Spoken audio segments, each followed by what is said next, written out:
తండ్రి మీరేమి చేయుచున్నారో మీరెరువురు కనుక వీరిని క్షమించమని చెప్పాను.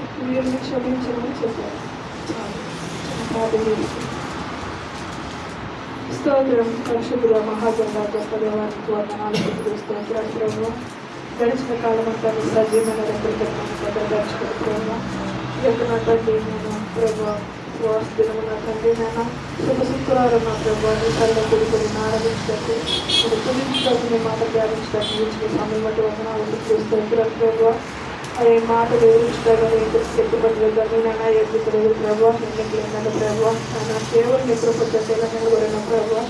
ఆయన ఈ మాటలు నా తల్లి శరీరంలో పలికినప్పుడు నా ప్రభు ఏ ఉద్దేశంతో కలిగిన ఈ మాటలో నాన్న మా పలికినో ప్రభు ఆ యొక్క భావాన్ని నేను పరిశుద్ధాత్మ దేవా నాన్న వారి ప్రభు ప్రజలతో పంచుకోవడానికి మీరు సహాయం చేయండి. కృపనివ్వండి నాన్న. ఈ మాటలు వినుచున్నగానైనా ప్రతిభను దీవించండి. ఈ మాటలు నా తండ్రి రెండంచులుగా వాడి వాళ్ళకి అర్థము ప్రభు మరి వింటున్న వారికి చెప్తున్న వారికి నేను వర్తిస్తుంది ప్రభు. ఈ మాటల ప్రకారంగా తను మా జీవితం సరిచేస్తూ మీ ముందుకు సాధ్యతమని మహిమ ఘనత ప్రభావం తీర్చవచ్చుకోమని మా ప్రభుత్వ పరిశుద్ధులను అడుగుతున్నాను తండ్రి.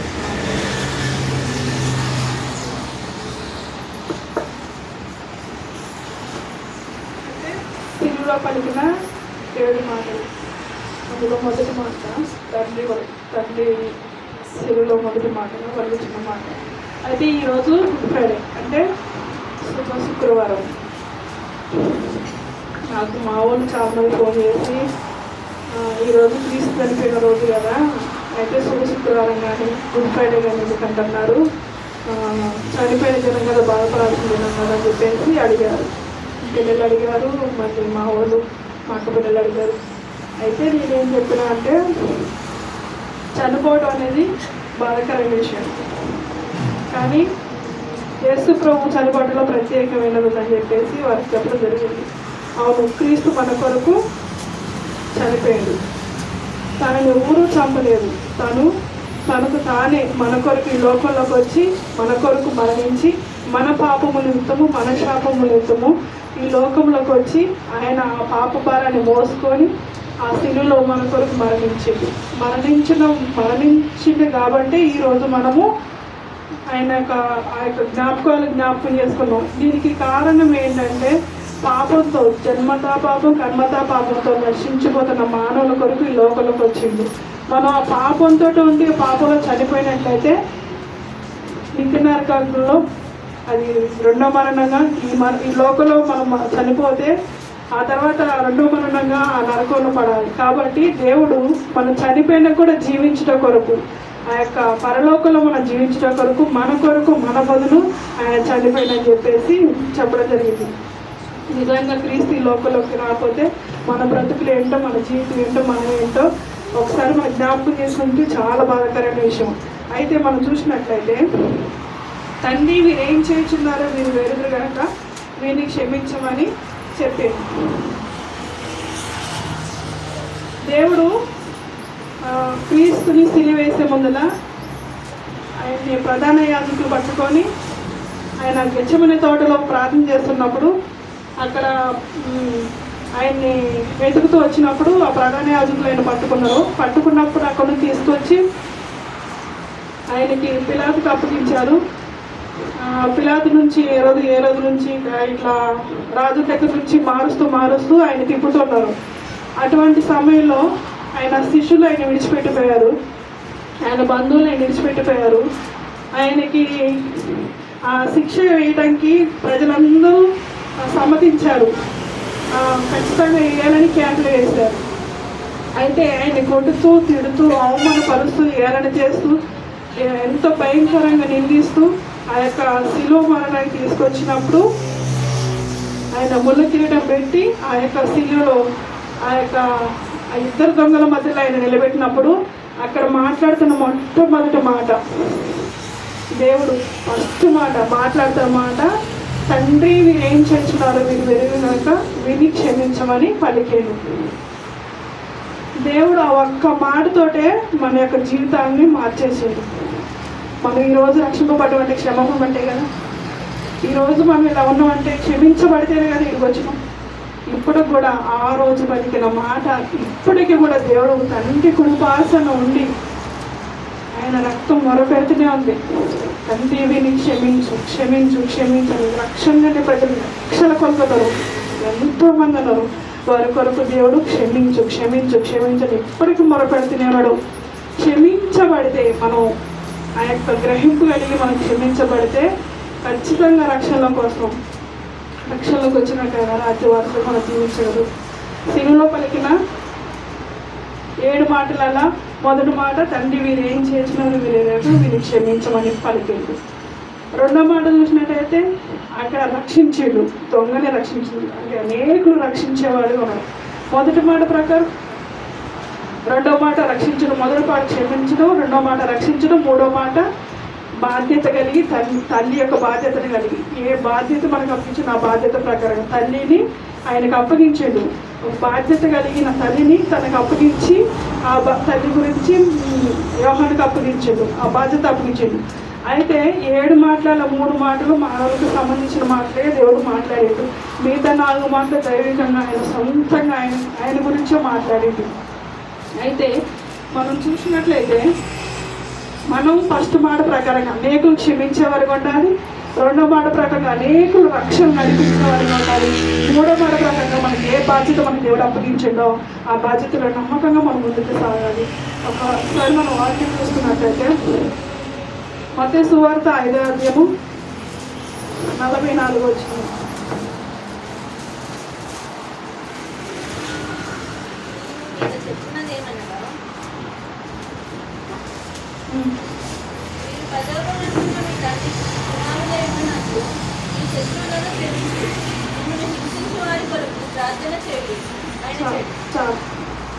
ఏమంటారు దేవుడు ఇక్కడ? నేను మీతో చెప్పినది ఏమనగా మీరు పరలోకమందున్న మీ తండ్రికి కుమారులు ఉండినట్లుగా మీ శత్రువులని ప్రేమించుడి. మనం ఎట్లా ఉండాలంట? ప్రేమించే వారికి ఉన్నదంటే పరలోకమందున్న తండ్రికి కుమారులు అయినట్లుగా మనం ప్రేమించాలి. ప్రేమించడం అంటే క్షమించితేనే ప్రేమించగలుగుతాం. నేను క్షమించును ప్రేమిస్తానంటే అది సెట్ అయిద్దా? కాదు. మనం పరలోకమందున్న తండ్రికి కుమారులై ఉన్నట్లుగా మనం ఇతరులని మనం ప్రేమించేవారుగా ఉండాలి. ప్రేమించేవారుగా పొరపాటున ఏమైనా తప్పుదమ్ములు చేసినా క్షమించేవారుగా మనం ఉండాలని దేవుని వాక్యం తెలుస్తుంది. ఆయన పరలోకమందున్న తండ్రి కుమారుడు అన్నాడు కాబట్టి ఆయన ప్రేమిస్తూ లోకంలోకి క్షమిస్తూ వచ్చిండు. మనం కూడా అదే రీతిగా జీవించాలని దేవుడు కోరుకుంటాం. అదే రకంగా చూసినట్టయితే 1 కొరింథీయులకు రాసిన పత్రిక 4:12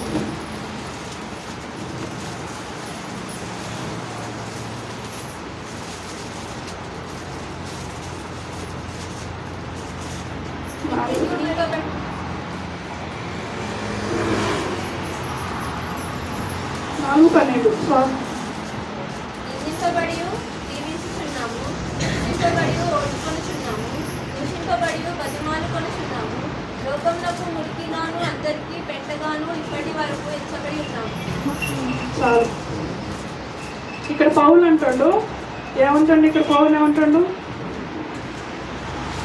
స్వహస్తంతో పని చేసుకుంటూ కష్టపడుచున్నాము, నిందింపబడి దీవించబడుచున్నాము, హింసింపబడి ఓర్చుకొనుచున్నాము, దూషింపబడి బతిమలాడుకొనుచున్నాము, లోకమునకు మురికిగాను పెంటగా ఉన్నాం అని చెప్తాడు. పౌలు ఏమని చెప్తాడు? ఆయన ఏమని చెప్తుందంటే హింసిస్తున్నారట. ఇక్కడ ఏమంటాడు? ఫస్ట్ నిందిస్తున్నారట. నిందిస్తున్నా కానీ పౌలు ఏం చెప్తాడు? దీవిస్తున్నాడు. నిందించే వారిని దీవిస్తున్నాడట. ఎంత నిందించినా కానీ ఎంత అవమానపరిచినా కానీ వాళ్ళు దీవిస్తున్నారట. అదేవిధంగా హింసిస్తున్నారట. హింసించే వాళ్ళ కొరకు ఆయన ఓర్చుకొని వారి కొరకు వాళ్ళని హింసించే వారి కొరకు ఓర్చుకొని వాళ్ళని ప్రేమిస్తున్నాడట. దూషింపబడుతున్నాడట. అనేకుల చేత దూషింపబడుతున్నాడు కానీ బతిలాడుకుంటుంటాడట. ఎట్లా బతిలాడుకుంటాడంటే వారు చేసే దానికి ప్రతిదానికి ఎదురు తిరగకుండా ఎదురు సమాజం చెప్పకుండా బతిలాడుకుంటూ ఉన్నాడట. అదేవిధంగా మనం చూసినట్టయితే ఆ లోకంలోకి మురికిగా ఉన్నారట. ఎట్లా ఉన్నారు? మురికిగాను పెంటగా ఉన్నారట. క్రీస్తు నమ్మిన ప్రతి ఒక్కరు ఆ విధంగానే ఉంటారు. ఎందుకంటే మనం ఇవన్నీ సాగిస్తాం కాబట్టి, ఇవన్నీ కలిగి ఉంటాం కాబట్టి. పౌలు ఒకప్పుడు ఎలా ఉన్నాడు? ఇలానే ఉన్నాడా? పౌలు ఇలా లేడు. ఒకప్పుడు సౌలుగా ఉన్నప్పుడు ఎలా ఉన్నాడు? ఆయన జీవితమే వేరు. కానీ క్రీస్తును నమ్మినాక, క్రీస్తులోకి వచ్చినాక, పరిశుద్ధాత్మ చేత నింపబడినాక, ఆయన తగ్గింపు కలిగిన జీవితం ఆయనలోకి వచ్చినప్పుడు పరిశుద్ధాత్మ యొక్క నడిపింపు ఇది. ఈ నడిపింపు ఎట్లాంటిదంటే దూషింపబడ్డ, అవమానింపబడ, మనం ఎక్కరించబాలైనా ఏ విధంగా ఉన్నా కానీ క్షమించే గుణం కలిగి, ఓర్చుకునే గుణం కలిగి మనం జీవించగలుగుతాం. ఇది పౌలు ఒకప్పుడు చేయలేదు. పౌలు ఎప్పుడు చేసిందంటే, సౌలుగా ఉన్నప్పుడు భయంకరంగా హింసించాడు. ఆయనకు అన్ని రకాల విద్య వచ్చి, అన్ని రకాల ప్రావీణ్యతలు వచ్చినప్పటికీ కానీ ఆయన జీవంగల దేవుని తెలుసుకున్నప్పుడు అన్నిటికీ ఆయన ఏం చేసిందంటే దేవుడికి లోబడి, దేవుడి తన శరీరాన్ని అప్పగించుకున్నాడు, ప్రతి దానికి అప్పగించుకున్నాడు. అటువంటి జీవితం కలిగి ఉండాలంటే ఇది మనుషులకి సాధ్యం కాదు. కానీ పరిశుద్ధాత్మ దేవుని చేత నింపబడినప్పుడు, పరిశుద్ధాత్మ దేవుడు మనలోకి వచ్చినప్పుడు ఇవన్నీ మనం కలిగి చేయగలుగుతాం. అట్లా మనం జీవించాలని దేవుడు కోరుకుంటాడు. అదేవిధంగా మనం చూసినట్లయితే రోమపత్రిక 12:14.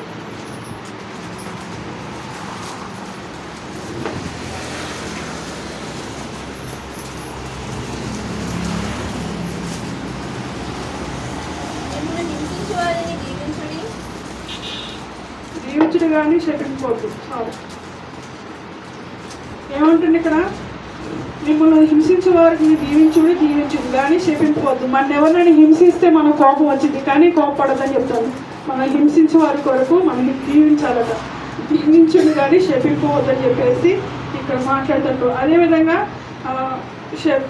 సంతోషించే వారితో సంతోషంగా ఉండండి, ఏడ్చే వారితో ఏడుడి. అదేవిధంగా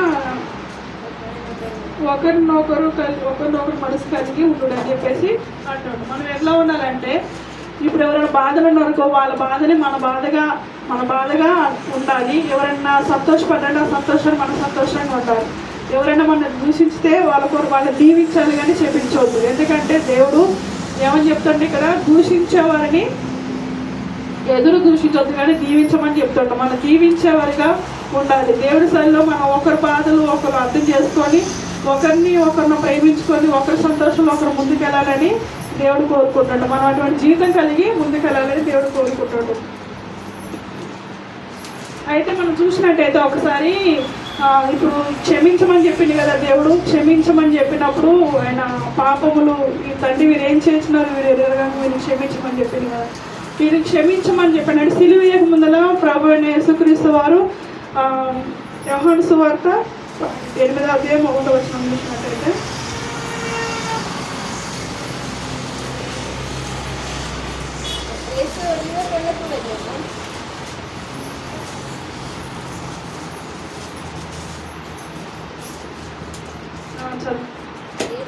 కొండకు వెళ్ళను. తెల్లవారగానే యేసు తిరిగి దేవాలయంలోనికి రాగా ప్రజలందరూ ఆయన యుద్ధకు వచ్చింది కనుక ఆయన కూర్చుండి వారికి బోధించుచుండెను. శాస్త్రులను పరిసయ్యులను వ్యభిచారం మందు పట్టబడిన ఒక స్త్రీని తోడుకొని వచ్చి ఆమెను మధ్య నిలబెట్టెను.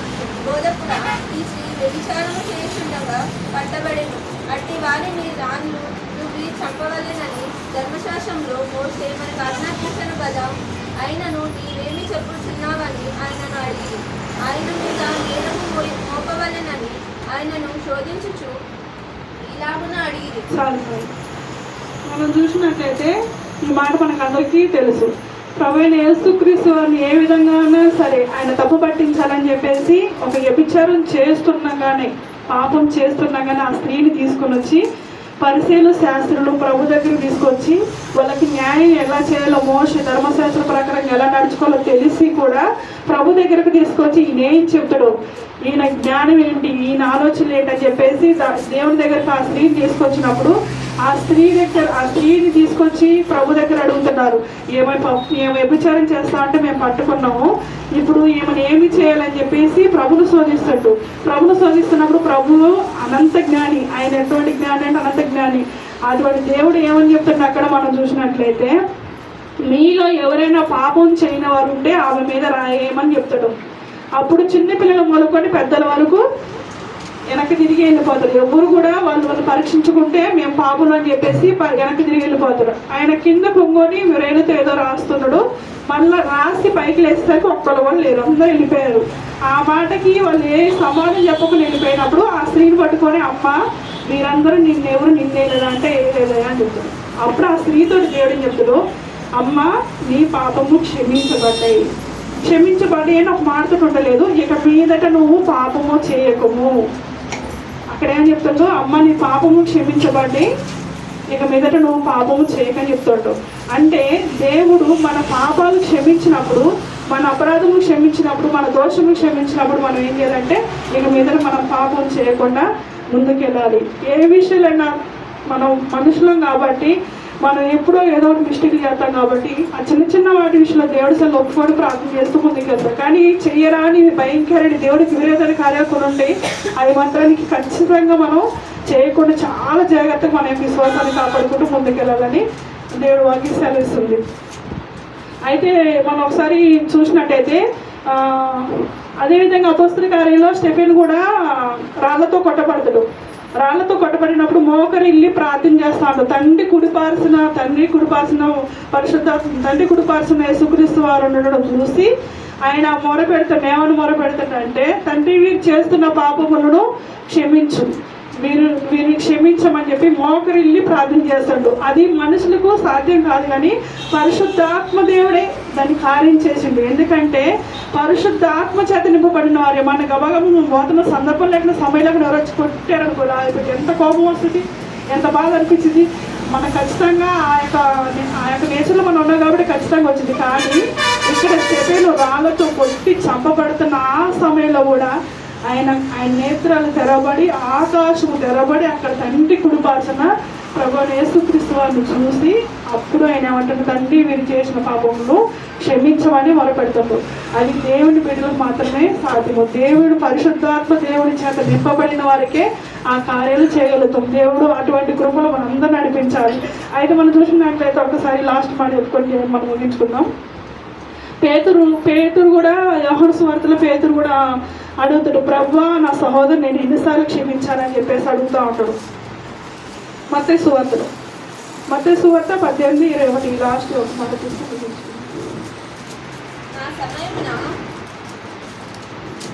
చెప్తాను. ఆ సమయమున పేతురు ఆయన యొద్దకు వచ్చి, ప్రభువా నా సహోదరుడు నా ఎడల తప్పిదము చేసిన ఎడల నేను ఎన్ని మార్లు అతన్ని క్షమింపవలెను? 7 మార్లు మట్టుగా అని అడిగాను. అందుకు యేసు అతనితో ఇట్లా, నేను 7 మారుల మట్టుకే కాదు 70 ఏళ్ల మారుల మట్టుకని నీతో చెప్పుచున్నాను. కావున ఇక్కడ పేతురు ఏమంటాడు, ఆ సమయన పేరు ఆయన వద్దకు వచ్చి, ప్రభువా నా సహోదరుల ఎడల తప్పిదమ్ము చేసిన ఎడల నేను ఎన్ని మార్లు క్షమించిన అంటాడు. వారు తప్పిదమ్ములు చేస్తూనే ఉన్నారు, వీళ్ళు క్షమిస్తున్నారు.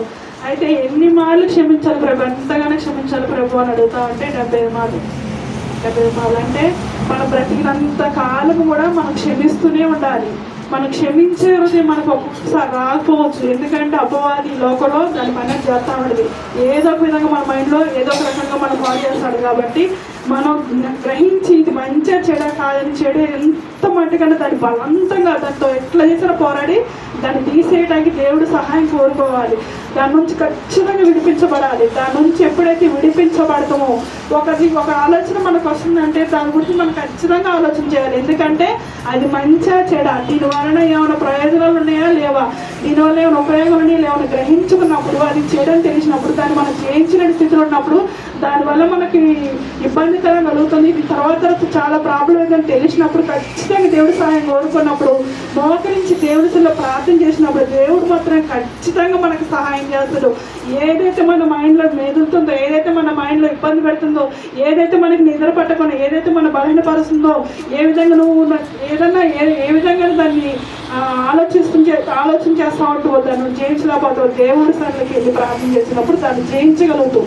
అయితే మనం గమనించుకోవాల్సింది ఏంటంటే, ప్రేమ కలిగి ఉండటకు కష్టమైన కానీ దాంట్లోకి వెళ్ళాలి, కానీ మనం క్షమించే వరకు ఉండాలి. అదేవిధంగా మనం ఈయన పేతురు ఏమంటాడు, నా సహోదరుని ఎన్ని మార్లు క్షమించాలి ప్రభు అని జీవితకాలం అంతా. అంటే ఇప్పుడు నేను దేవుడి సైలో ప్రభు ఈరోజు నేను ఖచ్చితంగా నిర్ణయం తీసుకుంటాం. ఖచ్చితంగా నిర్ణయం తీసుకుంటూ ప్రార్థన చేస్తాం, కన్నీళ్ళు కాడుస్తుంది, దేవుడితో సంబంధం కలిగి వెళ్ళిపోతాం. నెక్స్ట్ డే మనకి మళ్ళీ మామూలు యథాస్థితిగా మళ్ళీ ఒక్కొక్కసారి మళ్ళీ బలహీనమై మళ్ళీ ఖచ్చితంగా అది మన థాట్లోకి వచ్చేసింది. వచ్చినప్పుడు మనం దాన్ని ఖచ్చితంగా జయించే వారిగా ఉండాలి. ఎందుకంటే మన మనుషులు గడి బలహీనం కాబట్టి ప్రార్థనలు అధికంగా గడిపినప్పుడు అవి మనలో ఉండవు. కానీ మనం బలహీనంగా ఉన్నప్పుడు కొంచెం ప్రార్థన దూరం అయినప్పుడు ఖచ్చితంగా అవి మనం బలహీనపరుస్తూ ఉంటాయి. కాబట్టి ఏది మంచో ఏది చెడు గ్రహించుకొని చెడుని మాత్రానికి కంపల్సరీగా దాని నుంచి విడుదల పొందుకోవడానికి దేవుడు సహాయం కోరుకోవాలి. ఇతరులను క్షమించే విషయంలో జీవితకాలం అంతా అంటే మనిషి బలము 70 సంవత్సరాలు, అధిక బలం 80 సంవత్సరాలు అని చెప్పేసి కీర్తనలో రాయబడి ఉన్న ప్రకారంగా మన బ్రతికినంత కాలం ఇతరులకు క్షమించుకుని పోతూనే ఉండాలి. ఎందుకంటే దేవుడు మనకు క్షమించమనే నేర్పించడు. క్షమించేవారుగా మనం ఉండాలని దేవుడు కోరుకుంటాడు. మనందరూ క్షమించేవారుగా, క్షమాపణ కలిగి దేవుడి సంఘ పశ్చాత్తాపడుతూ ప్రార్థన చేసుకుని ముందుకెళ్ళేవారుగా ఉండాలి. ఇతరుల కొరకు ప్రార్థించేవారుగా, ఇతరుల కొరకు మొదలుపెట్టేవారుగా, ఇతరుల రక్షణ నడిపించేవారుగా ఉండాలి. దేవుడి చిత్తం ఏదైందో దాన్ని గ్రహించుకొని దాని ప్రకారం మనం నడుచుకునేవారుగా ఉండాలి. ఆయన చిత్తాసాన్ని నడుచుకుంటూ మన యొక్క రక్షణ తుది శ్వాస వరకు కాపాడుకుంటూ అపవాది చేస్తున్న ఎన్నో భయంకరమైన అలవాట్ల నుంచి, ఆలోచన నుంచి, వలల నుంచి విడిపించబడి జీవంగల దేవుని సన్నిధిలో పోరాడుతూ కష్టతరమైన సరే మనం దాని సరే దేవుని సన్నిధిలో ముందుకెళ్ళాలంటే విజయించి దేవుడు మన పక్షాన ఉన్నాడు. ఎందుకంటే ఈ లోకం అయితే శాశ్వతమైనది కాదు. జీవం కలిగిన దేవుడు, సర్వాధికారైన దేవుడు, దేవాది దేవుడు, రాజాది రాజు, ప్రభులకు ప్రభుడు పరలోకంలో ఆయన సమీపించడానికి తేజస్సులో నిత్యము పరిశుద్ధులను కొనియాడబడుతున్న దేవాది దేవుడు సర్వ మానవాల కొరకు మీ లోకంలోకి వచ్చి ప్రాణం పెట్టి రక్తం కార్చి ఆయన హింసించిన వారి కొరకు, ఆయన కొట్టిన వారి కొరకు, ఆయన గడ్డం పెరిగిన వారి కొరకు క్షమిస్తూ క్షమాభిక్షణ పెడుతూ అనేకులు రక్షించుండు. అటువంటి దేవుడే తగ్గించుకొని లోకంలోకి వచ్చి మనకి క్షమాపణ ఇచ్చినప్పుడు మనం ఏ పాటి వారు మన మనుషులం కాబట్టి మనకు కొన్ని కష్టం కూడా వచ్చి, కొన్ని బలహీనం కూడా, కొన్ని ఇబ్బందికరం కూడా వచ్చి, కానీ దేవుడిని సలహా అడిగితే, దేవుడి సలహా అడిగితే పరిశుద్ధాత్మ దేవుడు ఖచ్చితంగా నడిపిస్తాడు. అతి రీతిలో మనందరం దేవుడు నడిపించలాగా మనం క్షమాపణ కలిగి దేవుడి సలహా పశ్చాత్తాపం కలిగి ఇతరులను క్షమించేవారు ఉండాలని దేవుడు కోరుకుంటాడు. ఈ కొన్ని మాటలు దేవుడికి ఆశ్రయించుగాక. ఆమేన్.